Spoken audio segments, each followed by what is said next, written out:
मलिक साहब मेराज मलिक साहब सर, मैं ये कहना चाहता हूँ कि मैं नेशनल कॉन्फ्रेंस का कैंडिडेट हूँ।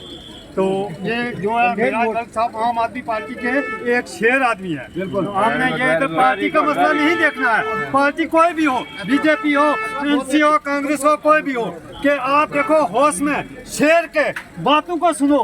एक ऐसा शेर है जो पूरे होश को लाता है, पूरे सरकार को पता चलता है कि एक ऐसा शेर नया पैदा हुआ है, ताकि इनको हमने कुछ लेना देना नहीं है। वरना जो बंदा किसमें असेंबली में काम करता है उसके काबूस की काबिलियत को देखना चाहिए। जैसे कि आपको पता है कि हमारे मेंढर की कॉन्स्टिट्यूंसी का जो हमारे एमएलए साहब थे, राणा साहब थे, वो कैबिनेट मिनिस्टर बने, तो हमें उनकी खुशी हुई और कैबिनेट मिनिस्टर 3 बार एमएलए रहे। उसके बाद वो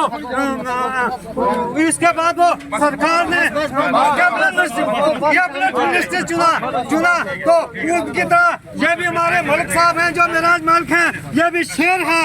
शेर का काम देखने में मैं निहायत ही काबिल एहतराम जम्मू कश्मीर की एक बेबाक आवाज़, सियासत अपनी जगह, मैं बायसियत भारतीय जनता पार्टी का पहाड़ी कल्चर वेलफेयर यूनियन का जो है वो स्पोक्स पर्सन हूँ। लेकिन यहाँ पे इंसानियत का नाता है।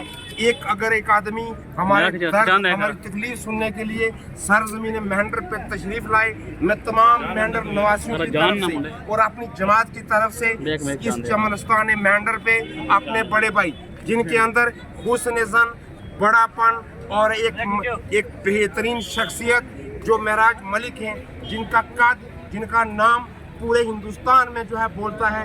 मैं उम्मीद करता हूं कि जिस नज़रिए से, जिस सोच से, जिस बड़े इखलास से ये सरजमीन मेहनत तशरीफ लाए हैं, ये तमाम नौजवान आप देख रहे हैं, अगर सबको पता होता कि आज मेराज मलिक यहाँ पे तशरीफ लाए तो बड़ी तादाद में यहाँ पे लोग आते। मैं आपका तहे दिल से शुक्रिया अदा करता हूँ और आइंदा भी उम्मीद रखता हूँ कि आप मेहनत करेंगे। शुक्रिया। नेताओं को करना चाहिए था, गृह मंत्री को करना चाहिए था, मोदी जी को करना चाहिए था। वो तो विदेश की यात्रा छोड़कर हिंदुस्तान आए थे, लेकिन उसके बाद ना ही पहलगाम गए और ना ही हमले के बाद पुंछ आए। एक आम आदमी को आना पड़ रहा है। एक छोटा सा आदमी हूँ, एमएलए जम्मू कश्मीर के एक हिस्से का हूँ, एक कोने से आता हूँ, लेकिन लोगों को उम्मीदें हैं उनका सहारा बने। जंगें तो बातों से लड़ी जाती है, अपने अहंकार में आकर किसी को भी रौंदने की कोशिश की जाती है, लेकिन मरने वाला एक आम आदमी है। उनका दर्द बांटने वाला कोई भी नेता नहीं है। क्या मैं पूछना चाहूँगा, जब से जंगबंदी हुई है इस इलाके के दौरे के लिए बड़े बड़े नेता आए, हमारी जानों का तमाशा देखा और हमारी जान की कीमत लगा रहे हैं 10 लाख। अरे तुम जान की कीमत एक गोले से कम दे रहे हो, लेकिन आप किसी की अदायगी नहीं कर सकते हो। लोगों के घरों का नुकसान हुआ है, 25,000 दे रहे हो।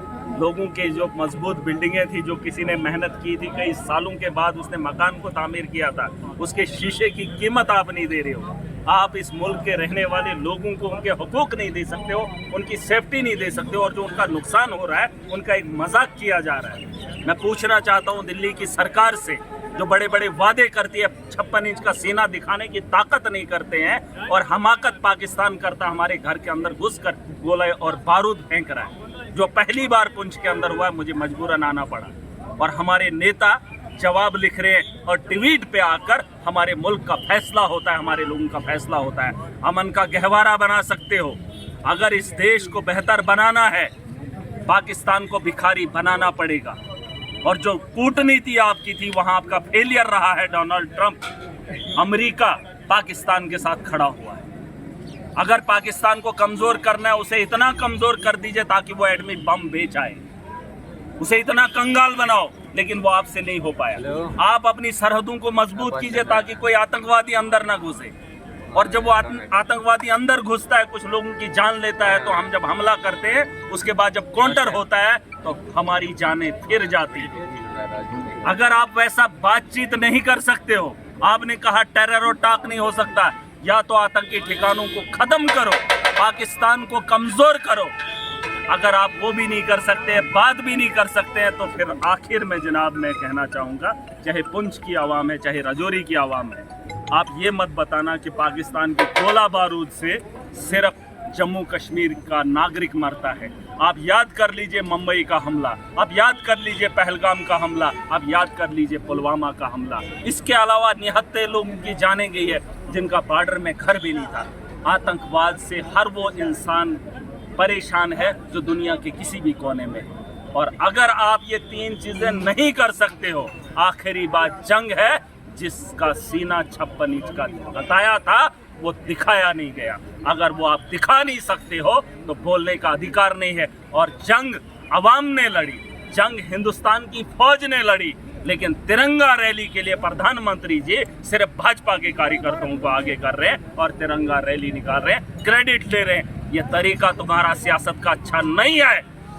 अगर जंग मुल्क के लोगों ने लड़ी, मुल्क की फौज ने लड़ी, मुल्क की पार्टियों ने लड़ी, मिलकर लड़ा, तो तिरंगा सिर्फ भाजपा के लोगों ने क्यों फहराया? क्या ये देश के लोगों को मिलकर नहीं बुलाया जा सकता था? नफरत का बाजार तुमने गर्म किया। पाकिस्तान गोलियों से हम लोगों को मार रहा है और तुम नफरत की राजनीति करके हमें आपस में भिड़ाकर डंडों से मरवाने का काम कर रहे हो। आज मुझे अफसोस है कि पुंछ के अंदर जहां ये हमले हुए, जहां पाकिस्तान ने गोला बारूद चलाया, अभी तक रिलीफ नहीं मिला। और कुछ लोग कह रहे थे मैं असेंबली में बात करूं, असेंबली 6 महीने के बाद लगेगी, तब तक उन लोगों का अजाला कौन करेगा? बारूद खरीदने के लिए, किसी को उठाने के लिए, किसी को मरवाने के लिए आपके पास एजेंसीज हैं, आपके पास पैसा है, लेकिन रिलीफ देने के लिए गरीब को बताया जा रहा है गरीब के कच्चे मकान 20,000, अरे पक्का दे दो। PMAY में अगर 1.5 लाख आता है, 1,80,000 आता है, 2.5 लाख दे दो, क्योंकि वो विक्टिम बना है इस चीज का। हम सियासी शिकार हैं। तुम अपनी ताकत आजमाने के लिए गरीब के सीने पे बारूद चलवा